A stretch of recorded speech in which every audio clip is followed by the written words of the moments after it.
Good morning, everyone, and welcome to another episode of Between My Therapist and I. Today, we are going to be reviewing Atomic Habits by James Clear. And I have with me Allison, our newest addition to the Front Desk staff, and she's going to be my book buddy. We both read the book together. I read it. I actually did Audible. She actually did it old school with a paperback, and this is what the book looks like. So let's jump right in to just share with you kind of what her thoughts were and how they pertain to mental health. So the first thing that we were kind of analyzing as we were chit-chatting back and forth is like, okay, what are the pros and cons of this book in particular? To me, I fell in love with this book almost immediately. And the reason why is because I am the type of person that I am always ready for change. Like, I look for anything and everything that inspires me to continue to change.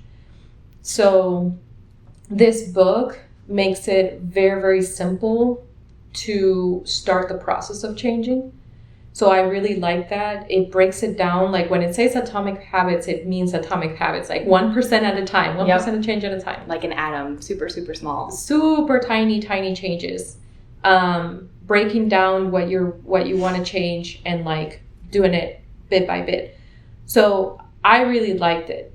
Now, I, again, am someone that is always looking forward to changing. And I think that's the key with this book is you have to want to make those changes.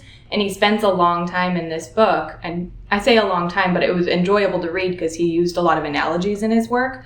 That it reads like a story and motivates you at the very beginning. But one huge benefit of this book is he walks through those 1% differences and sets up this process for you to kind of change that identity to have those better habits. But he sets it up in a really organized way that it kind of works. I don't know if you can see this, but it kind of works as like a guideline, like a textbook for you to go back and review. And that was he has all kinds of like charts and tables and like just little ideas like templates and things like that you can follow. My favorite thing about the book is like he actually introduces the book by telling the story of his huge transformation going from being a very young adolescent. I think he was 14. I can't remember the age, but he was really young. He was playing baseball and he actually got hit in the head with a baseball. And it was a baseball or a baseball bat. I think it was the ball, but regardless, the damage was so extensive. It was something, one of the two, which was extensive enough that he had cranial fractures. He had, he was in such poor health. They had to helicopter him to a major hospital. I've never heard a more graphic description without grossing you out. Yeah, without being this like, oh my God. Yeah. But it just poured out all my empathy for this child. And he paints this initial picture of someone who is truly presented with a situation where adversity is an everyday life. Like every single aspect of his life was completely changed. Mm-hmm. And so he writes this book from the point of view of someone who has been there, someone who has been through a tremendous amount of struggle to progress and change and has made it to the other side and is now an extremely successful person.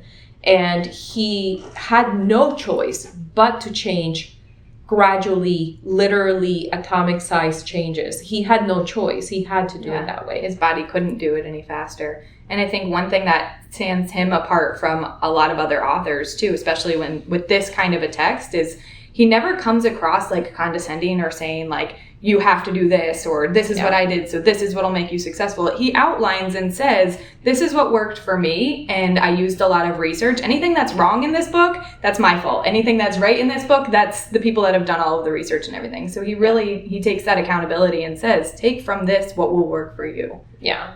So Atomic Habits is basically like an easy to follow, step-by-step instructional sort of book that is also full of anecdotes and stories and stories of success, stories of, you know, he talks about it's everybody always sees the final outcome, but nobody ever notices what it took to get there. Oh, you asked my favorite quote earlier. That was a really one thing one. I think I have quoted the most in this book, and actually my husband said it to me the other day. You might not notice if you're changing a thermostat from, let's say, 17 degrees to 30 degrees. You might not notice until 31. What did he say? There was a cup of ice. So the analogy that he made was, he said it takes 32 degrees water freezes. He said you might not notice if something is 30 degrees, the water's still frozen. You might not notice. If it gets to 31 degrees, the water's still frozen. You might not notice that. At 32 degrees, the water's still frozen. You might not notice that. You get to 33 degrees, and now you start to see the thawing process.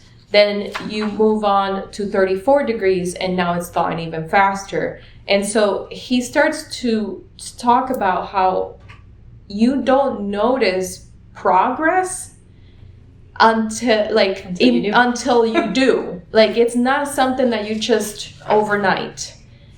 But however, progress is always happening in the background. So the process with this ice analogy is that it is still thawing down. It's going through a transitional period. The ice is going into a transitional period. However, you're not going to notice until you notice.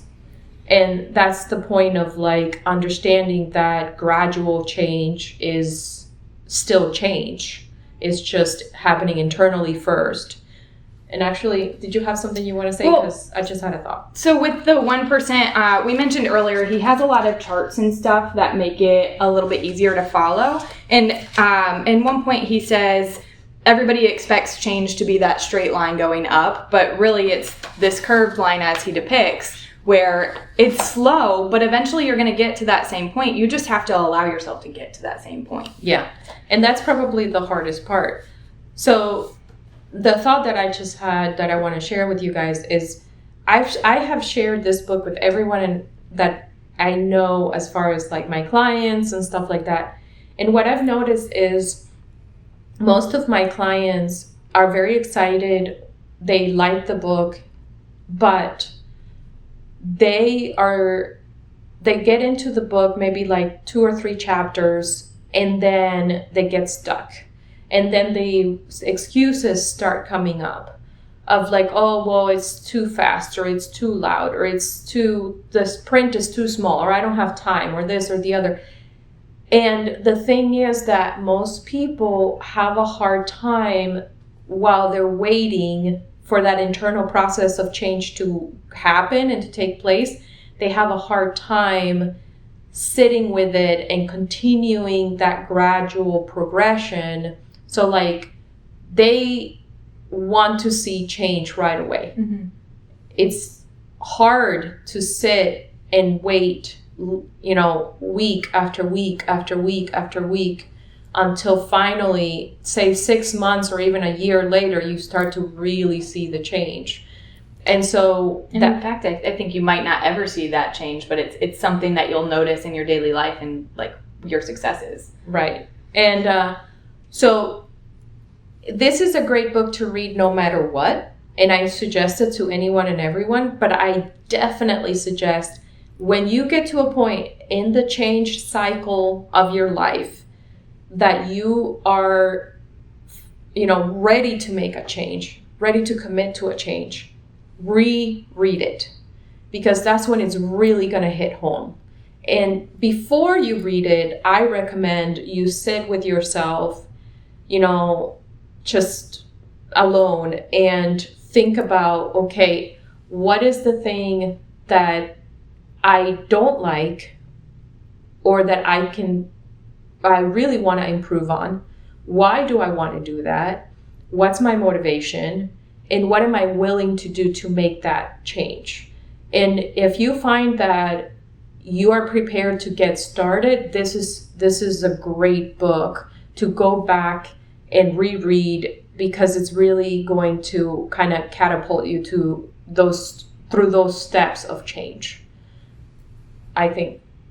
Yeah, I absolutely agree. And this book, one thing to remember is when you're ready to make that change is something that should be long-term. It should stay consistent. It's not like, and he says in the book, you set a goal and then you reach that goal and then you stop making the changes. But these are atomic habits, right? And so we are supposed to be habitually maintaining that. And once you reach your goal, okay, well, you can create a new goal, or you can just change your identity and say, I don't want to run this marathon. I want to be a runner. Yes. So this book will help you rethink the way that you see yourself. It will help you reshape the way you identify yourself. Because what the example that she gave is exactly an example that comes from the book. And it goes, you assign yourself labels according to what you think you can accomplish or can't accomplish, your failures or your successes. And this book helps to change the way you label yourself so that you're more comfortable with changing your habits. Because it's true, like, instead of telling yourself, oh God, I feel so lazy, I don't want to get out of bed, I just want to like lay in bed and chill and like watch some Netflix, whatever, I'm lazy today. Oh, what was that 2-minute rule? Building off of what you just said, he gave a 2-minute rule of let yourself do something for 2 minutes and see how you feel. Don't tell yourself, okay, well, I need to do this for a half an hour, because then you're going to fall back into, I can't do it for half an hour, I'm too lazy.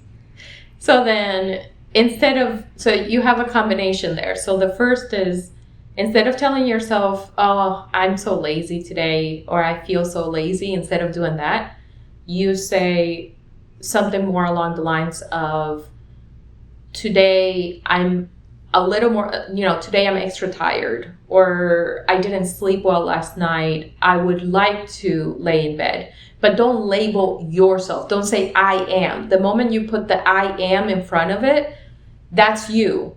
That is you naming yourself, categorizing yourself. That's you putting yourself in a box and believing it. So he makes sure to know, like, you're not always that way. That is not always who you are. Sometimes you may want to stay in bed, and sometimes you may be very productive. So don't just label yourself as I am this, because that means you're always that. And that's, it's dangerous for creating healthy habits for yourself. And then the second thing that Allison is mentioning is the 2-minute rule is, if you can, let's say that you are in bed, and let's say that you did say, oh man, I didn't sleep too well last night, I wish I could stay in bed longer. And then you say, but I have to do what I have to do. So at least let me take off the covers, turn off the alarm, and go brush my teeth. And that's it. Like, don't give yourself any more instructions past that. And then you can say after you brush your teeth, well, I'm already in the bathroom. Let me go ahead and wash my face or take a shower. And then you do that. And then, well, I already took a shower. Let me go ahead and get dressed. Well, I'm already up. Yeah, I may as well do Might as well. So, like, that's what it's talking about. 2 minutes at a time. So I'm going to go just, if I can borrow this. Yeah, of course. I'm going to go just really, really quick to finalize our review over the contents, just super fast. The first thing is the fundamentals, and he covers why tiny changes make big differences. The second part is all about the first law, which is all about making it obvious. And here he talks about the best ways to start a habit. Motivation is overrated, and how it's better to create an environment that sets you up for success. That was a big one for awareness. Yes, and by the way, I've used a lot of these tricks in my own house. Now I have healthy, I have nuts. right on the living room Changing your table. environment so that you change the habits that you do from that environment. Yeah. So I'm not a snacker at all. But when I would get snacky, like I would go to the pantry and it was always like unhealthy things. So now I may not eat them all the time, but when I do feel antsy or I want to snack on something, it's the first thing that's in front of me is the first thing I want to grab, and that's just like healthy nuts. Or like sometimes I'll put like cut up fruit or like just have some fruits there. The next thing I'm gonna do is I'm actually going to put a cup of tea, like a kettle of fresh tea, like every afternoon. That's a good idea. On the table with the warmer, because I don't drink enough water. So that's a good motivator. That's a start for So like it'll be right there. So if I want to drink something, it'll, the second law is make it attractive. So my tea kettle is going to be super adorable. And the nuts that I eat are all nuts that are very healthy, but at the same time, I absolutely love them. They're delicious. That's a good point. If you're adding healthy foods to your pantry, but they're not foods that you're going to enjoy, then that's not attractive to you. You're not going to go for it. You're just going to waste all of that. Yeah. The third law is make it easy. So walk slowly, but never backward. So if you miss a day, don't stop.